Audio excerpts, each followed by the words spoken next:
Hi, I'm Victoria Bond, and welcome to Mum's Time to Shine. How to connect to your soul's purpose and pursue it without sacrificing quality time and connection with your family. Today we have Becky Levie joining us. Hi, Becky. How are you? Becca. Good, Sorry. Victoria. Excited to be here. What a wonderful thing you're doing. Thank you. And Becca, so you are a Sensi Independent Superstar Director, and also you have written 2 books. So can you tell us the names of your books, please? Because you were just telling me about them. Yes, one is called Victim or Victorious. I spent some time as a victim and learned how to have victory in my life and that it was a choice. And then the other one is Remember Who You Are, Born for Greatness. And I think once we remember who we are, we realize that we've got a lot of great things to do. Awesome. And we were just talking about the titles of those, and I said, oh my gosh, I was actually blown away at how great those titles are, because so many of us do walk around in victim mode. A lot of us have been victims, but we walk around in victim mode and it's always poor us, poor us, poor us. And we are born to be victorious, so and this is what the summit is about, is really stepping into the greatness of who you truly are. So thank you for writing those books. I'm looking forward to getting my hands on them. So, Becca, you are a mum as well, and you have built a business. I was watching your stuff last night, and you were saying that it was all about using mantras and excuse busters, and you were an absolute inspiration. Can you tell us a little bit about when you first decided to start a business and build your empire? My first business was actually in the 3rd grade. I would watch people buy candy on Fridays, with their money, and I was very poor, and I didn't have any money, and I think I was like, how am I going to get some money? And then I decided that I'm 52 now, and so I was in 3rd grade, so that was quite a while ago, and I was like the only kid in school that had her ears pierced, and it had been done at home the old-fashioned way with a big darning needle. So I decided I'd open my own ear piercing business on the playground. And so that is quite an adventure. We'll have to talk about that story at some point. But yeah, my medical kit was confiscated, and I was dragged off to the principal's office, and something about lack of, experience and medical licensing. But I knew at some point in my life, because I had, been abused and told that I was stupid and I wasn't even allowed to use anything electrical. But I had this fire inside of me that wanted to succeed, and I think we have this, no matter how hard things can get, there's just something that teases us, that tickles our soul, that just makes us want to dream. And if we can just hold on to that, and not that huge little itty bitty icky committee or people around us, and go for that little thread of hope, we will keep trying. And so I had probably 20 failed businesses of every kind. And at one point I even decided that this was a curse, and that I was going to go to school. And so I tried to go to school to be a nurse, because there was only 2 options in the little town that I lived in. And I learned real quickly that was not where I was supposed to be. And thank heavens. I found that in my little town, people wouldn't hire me. And I would think that was terrible, what was wrong with me. But I realized all the closed doors were forcing me to keep trying, to keep following that desire to have a life of greatness and of impact and success and income, and thank heavens. And so finally we had one business that was doing super, super well. And I ended up being Mrs. Utah and writing books, and really thinking that I was where I needed to be. And yet I always have this, I think you mentioned as we were talking, you always ask, what is it that you ask? Like, is this right? Is this what I need to be doing now? And for me, it's always like, what's my next step? What's my next best step? And since it came along, and I didn't want it to be, but I felt like it was supposed to be. So I started Cincy. I thought I would do it for 30 days, and work it in every angle that I can so I could tell the man upstairs that was prompting me that this was a bad idea. But when you find that if you do what the experts tell you to do, it works, and so I had this tremendous success. I've been with them over 10 years. I'm one of the top 10 earners in the company and have had more success than I was already having. So it's really important just to keep asking and keep moving. Do we give up too easily? Like you said, you had 20 businesses. Do we give up too easily? Because, the minute you start losing money, or you start thinking, oh my goodness, my kids aren't getting the attention that they need, or my husband and I are fighting because I'm becoming successful, or I'm never home because I'm building a business. Is that when we really, if we know we're on the right track, is that when we should really push through and just keep going? Yes, I have found, and I often coach people, that oftentimes in your journey to this success, to fulfilling your potential, you're going to be the only one who believes in you and your vision and your business at times. And I think that's an important task, because as a leader, we lead people to go places where they're too afraid or don't have the vision to go. And I think it's a personal rite of passage to have to go through that experience of continuing on when your husband or your best friend or your family or whoever is telling you, look, girl, you're killing everything, you're sacrificing too much, it's never going to work, it happens for them, not for you. These are all the kinds of things that we hear. But the truth is that success always comes to those who plow the field, if that makes sense. And as a plower, sometimes you're the only one. Now, once the success is there and the field is full of the harvest, everybody's like, oh, I told you that. Yeah. But yeah, don't give up too soon. If you really feel it, you have to know that is just a test you have to overcome.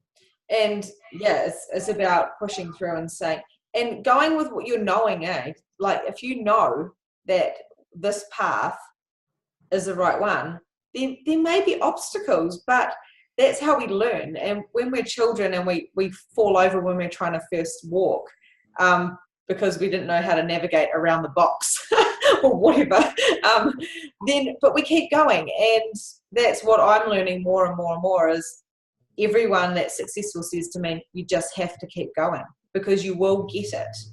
And that's what I'm trying to portray out to all the mums out there, that it's a really huge fallacy, because people think if it's meant to be, it's going to be easy. If it's meant to be, everything's going to fall in place, people are going to support me, and that's a myth.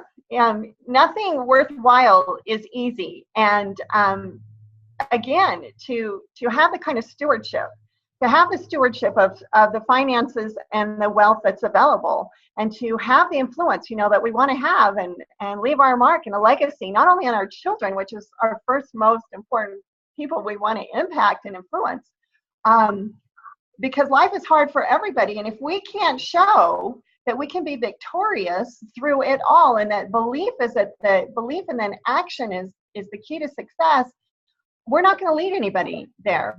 And we have to walk our talk.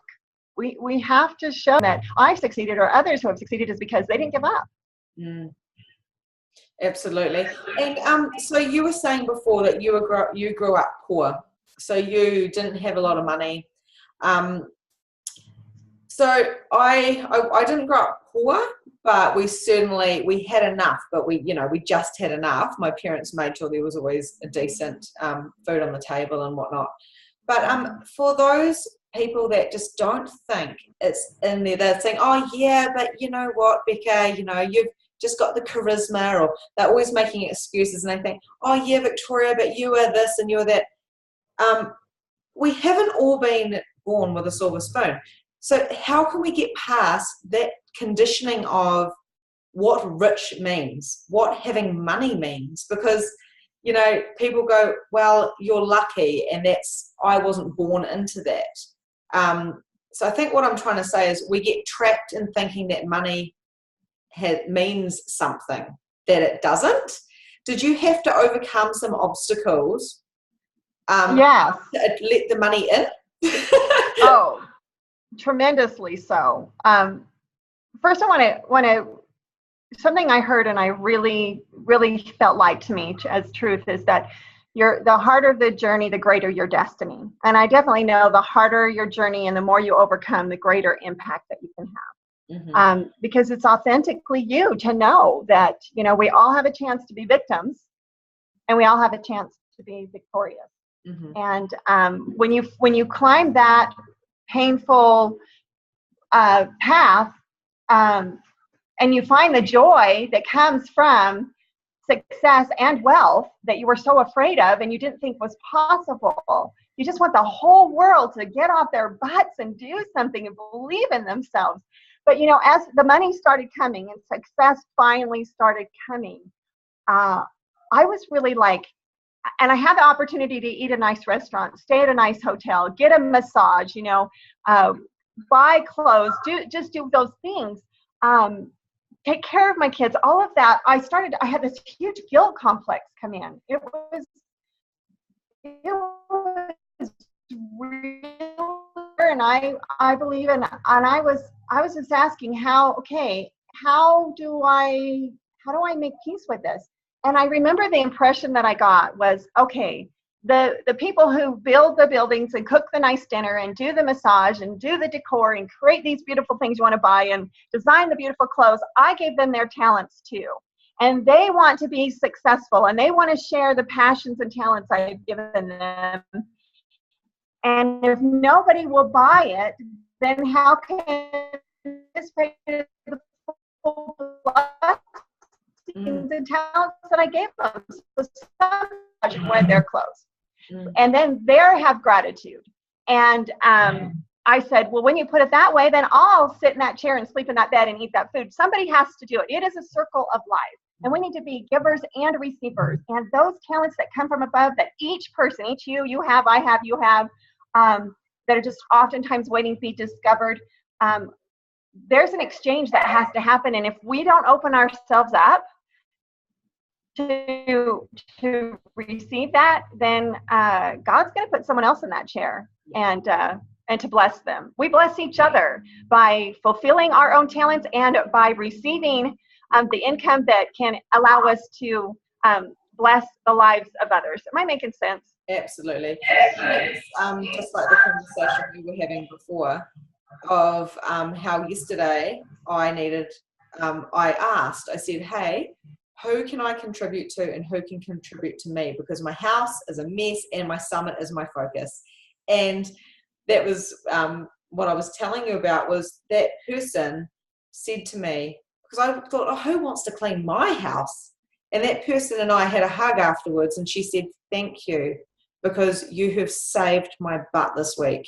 And I'm like, thank you, because you have saved my butt, because now I can have a clear head and not be feeling guilty for having a disgustingly dirty house.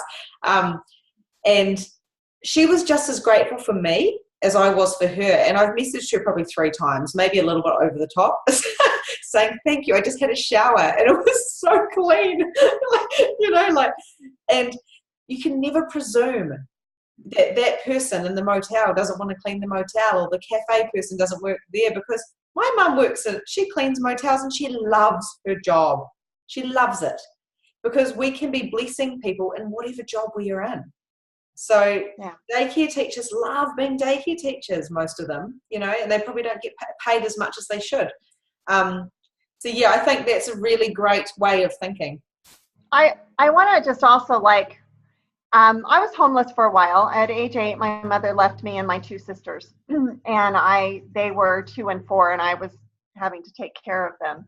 And I also grew up with, for a while, if I got a hold of something, I needed to hold on to it. So I had so much lack and scarcity and so many money issues to overcome. Thank heavens I did the work, right? We all have to do the work to overcome them. But, I remember the first time, my husband said, we've moved up enough, we should buy a vehicle, and I was terrified to do it. it took me maybe 6-8 months for different things to start to get me to say that if I want a different level in my life, I have to invite it in. I have to ask for it. I have to go for it. I have to receive it.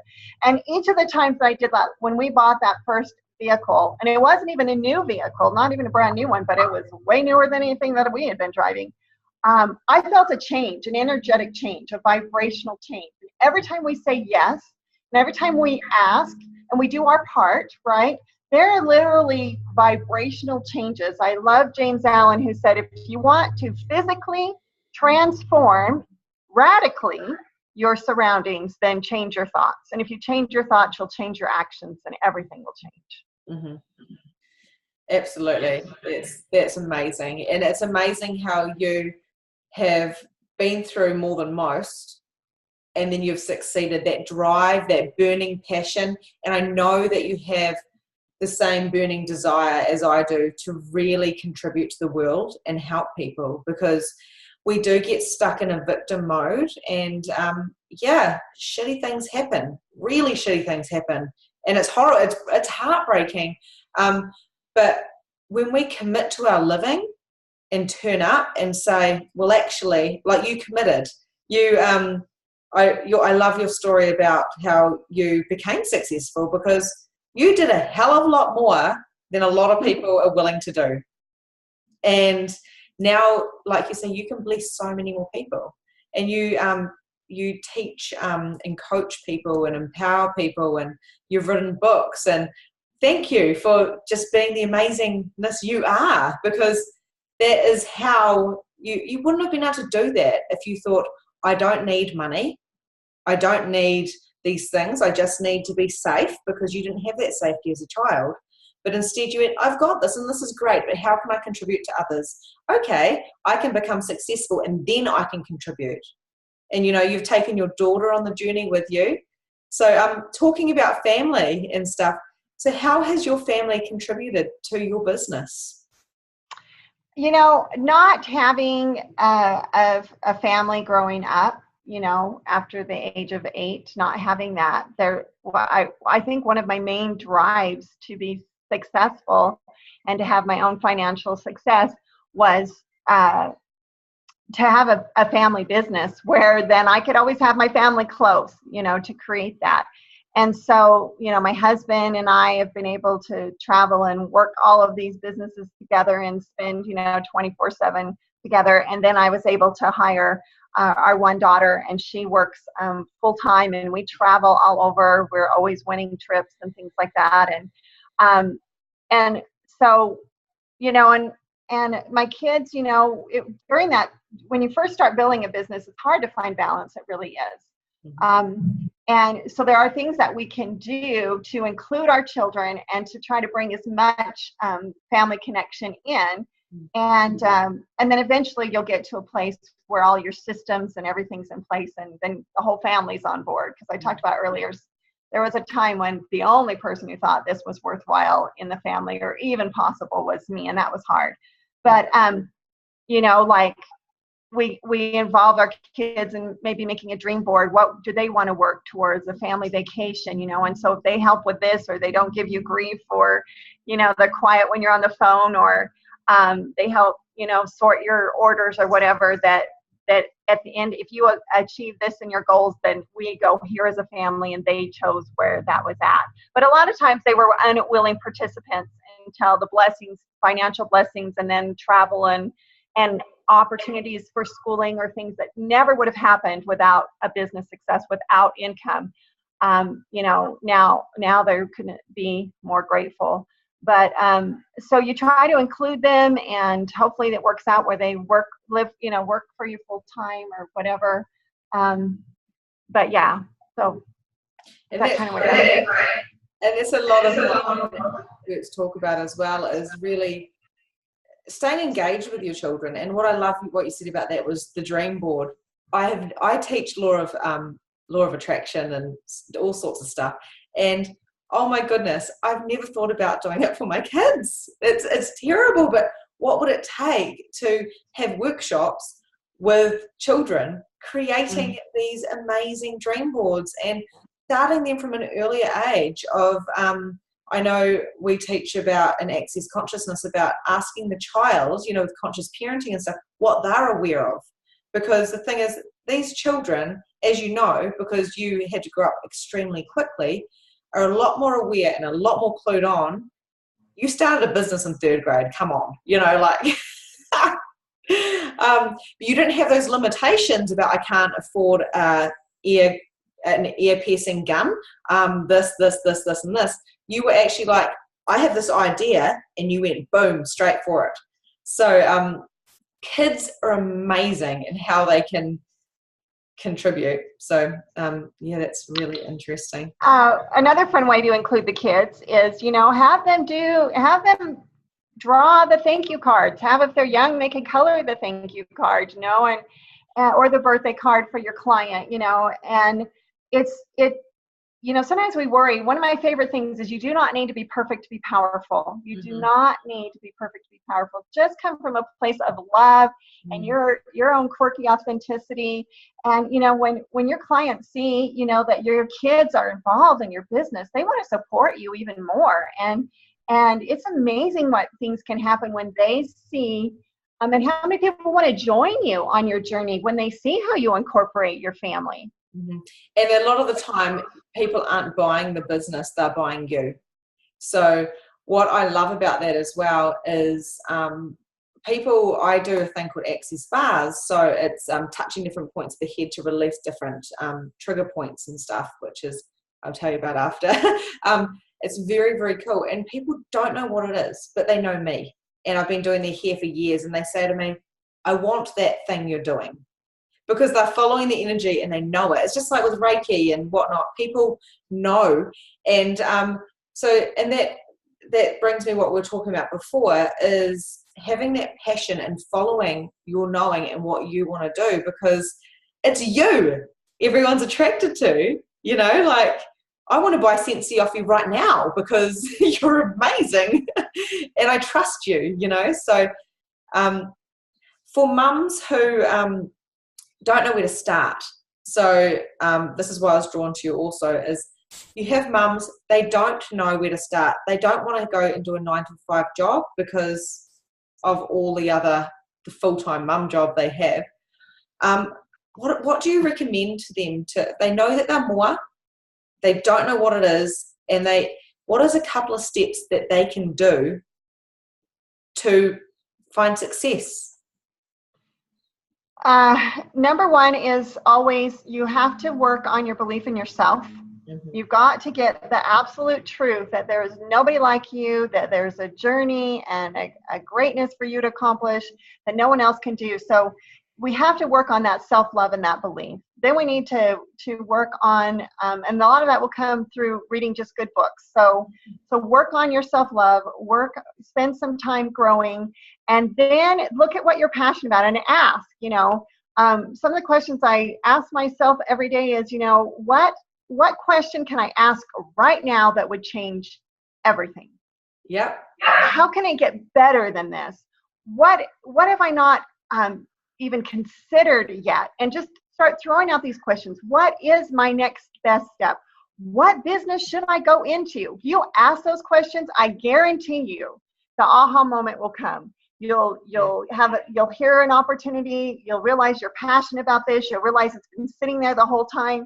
Heck, you might decide that you have this great jam or cookie recipe, or, I mean, you don't know what it is, but whatever it is, don't discount it. Yeah. You know, and just ask those questions and surrender to your greatness, surrender to your possibilities. Say, okay, I listened to this summit and all these women who sound a lot like I feel right now, that started with nothing and now they're where I kind of like to be. And I want to be them. And they said I have it in me, and I'm just going to take a risk and say, okay, it's in me. I'm ready. I surrender. Tell me. And I don't care how crazy it is. I'm only, guess what? You'll be a guest on Victoria's Summit before you know it. Can I just ask you, have you read any of the Access Consciousness stuff? Because all of those questions that you just said is exactly what we teach, because that is exactly how you can tap into. I live in the question, what else is possible?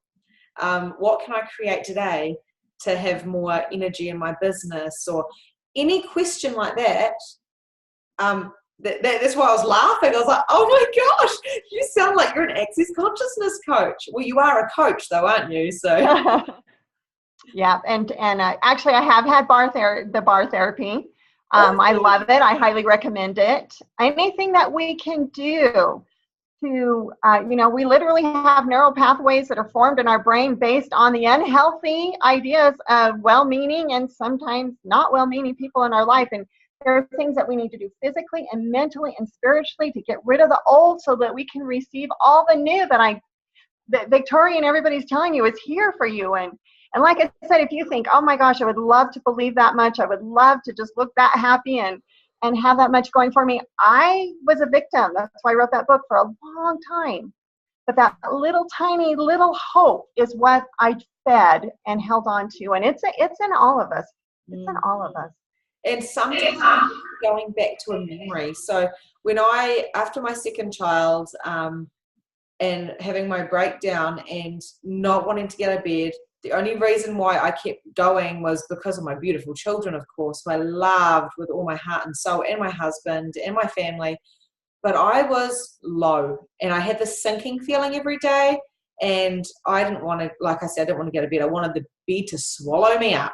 And now I get out of bed and I smile and I go, today I'm committing. I'm so excited. What else is possible? Who do I want to be?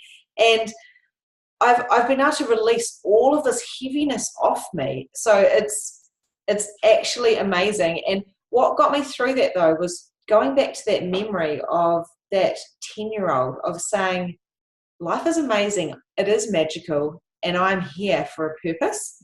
And that tiny, like you say, that tiny little glimmer of hope, because I knew that the reality I was living in wasn't real. It was maybe a chemical thing. Who knows?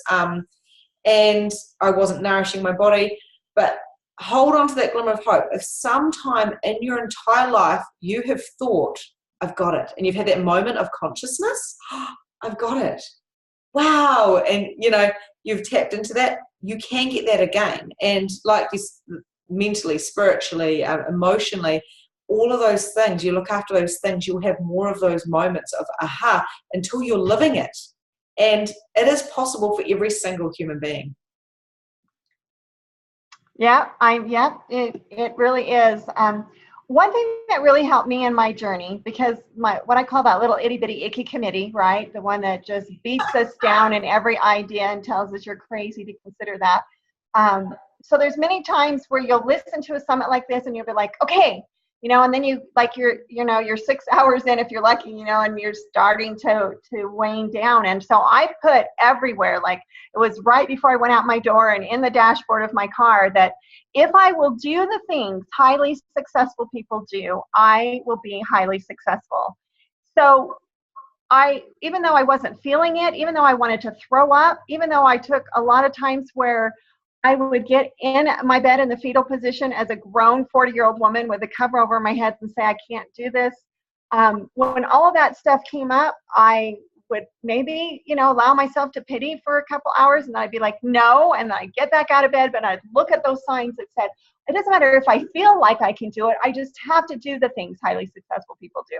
And if I do those things, they promise me, as I'm promising you, as Victoria is, as the other experts are, if you do it long enough, even when you don't feel like it, you will be successful. And again, if that scares you, the thought of being successful and having money scares you, remember, it's not about you. It's about what you do for the people around you. And when you do for people around you, because when you liberate yourself from the little itty bitty icky committee and from lack of ability to serve and help people, when you liberate people around you, that's when real wealth comes in. And that is joy. That is that feeling now that when you get up in the morning, it doesn't matter how much crap is hitting the fan, you have joyful anticipation, because the worse the crap is, the better the sweet spot is when we get through it, because what we learn and grow in there is just going to propel us to the next level of meeting new people and having new opportunities. So it's normal to be scared, but you do it anyways until one day you just think, okay, I know this should be scary, but I know it's going to be awesome.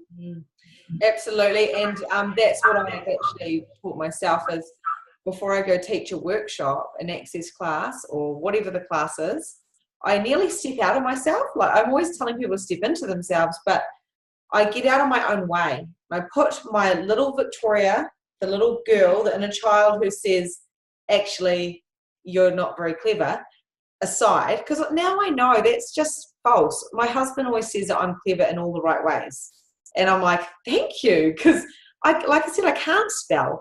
I don't know big words. I have to ask my sister-in-law, who's a lawyer, to speak in English because I don't know what that word means. But I step out of myself and I show up and I'm present and I go, hi guys, I'm going to help you change your lives with tools if you choose it. And by doing that, and I've done tons of workshops now because I'm saying thank you every time, and then I'm saying, now bring me some more people. They're blessing me, I'm blessing them. And it's about stepping through that fear, because fear is not real, and doing it. Because think about the people that you're helping. And that's the way I've got through it as well. I'm helping. It scared the living daylights out of me using a computer. Huge obstacle this year. Now I'm sitting in front of one for hours a day. I'm actually so proud of myself. I tell my husband every day, I'm so proud of myself for playing with the computer. Now, can we have a little chat about your books? Because our time is running out very fast, and I really want to know what the content in these books are. All right. So really what they are is they're principles that I have learned that helped me get to where I'm at in my life, and that let me know that even though this is far beyond my wildest imagination, it's still nothing yet. I often say that if you're open to the possibilities and you're willing to surrender, you're willing to be authentic, you're willing to always take the next best step, then eternity that will never quit. These are just my first 7 principles, ideas that I had to have to overcome when I was working with women in prison. I put this book together to help them at the place that they're at to know 7 steps that they can take to change everything. And then this one is the Remember Who You Are, Born for Greatness is a fun allegory that you can read with your kids. It doesn't matter if you're 80 or 8, male or female. Everybody loves this book. And again, it introduces a lot of the same principles, but in a really fun fictional story. So both of them take, less than an hour to get through. So you're like, yeah, I read a book today. But it's a book that you can go back to over and over again and change what you thought you knew about yourself to find out that you had no clue how amazing you really are. And I think that is the trick, is to actually release some of those thoughts of the little you and go, hang on a minute, it's not vain, it's not egotistic to actually say, I'm amazing, and what can I bring? And I also believe it's about loving all of you, not just the good parts. And I can honestly say I've beaten myself up most of my life because of the judgments I've had about myself, about what is good or what is wrong or what is, that is just people's perspectives. And we know truly, and when we make mistakes and stuff, we learn from them. So you don't go and hide, step out more. And I think those books are going to be absolutely magical. Can you please tell us how we can find those books? Just go to Amazon, search for the title and Becca Levie, and you can download them there. And I hope that you will find me on Facebook or however. I just love to connect and meet new people and hear your story. Because I'm changed by every person who's willing to say, here am I, this is where I've been, this is where I want to go, and this is where I'm already at. I mean, that's what the summit is about, right? And you're also on YouTube.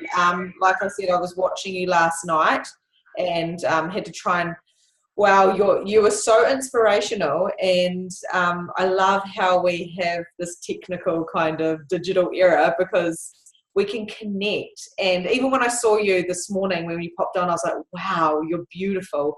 You absolutely radiate love and energy, and we can all learn from you. So it's more than it's empowerment, not just business building. So you guys go check out Becca's books, and if that resonates with you, an hour, read 5 minutes a freaking day. Make that your time to sit, read the principles, take on what you want from it, and learn. And if Becca can do it, anyone can do it, because let's face it, you had all the odds against you. You really did. And many of people would have said, if you ended up being a drug addict, or if you ended up homeless as an adult or anything like that, they would have said she didn't have a chance. She didn't have it. And that's what blows me away about you is I don't know your entire story, but just knowing that part of it, to say, you know what, you fought against all the odds, and now you can help millions of people. And so thank you for your contribution to the world. Thanks for having me. Becca, where else can we find you? Do you have a website at all that we can check out? My website was hacked, and it's currently not available. Oh, okay. So, but like I said, so YouTube or Facebook, Becca June, like the month, Gibson, Levie, chat with me there, and like I said, find me on YouTube. And so we'll have all those links on your page, on this page as well. So if you guys want to know more about Becca or her books, or do you offer coaching and stuff like that, one-on-ones? Yes, I do. Yes. Yep. So just private message me and we can talk about that. Beautiful. Thank you so much, Becca. It's been an absolute honor. And you guys, make sure you tune in for all the other videos and for the summit. And we will probably be having a replay at the end. So if you've missed anything, make sure that you catch up on it, because you do not want to miss these beautiful experts and their free expertise, which is worth priceless, absolutely priceless. Cool. Thank you so much, Becca, and we will see you another time. All right, thanks. Bye.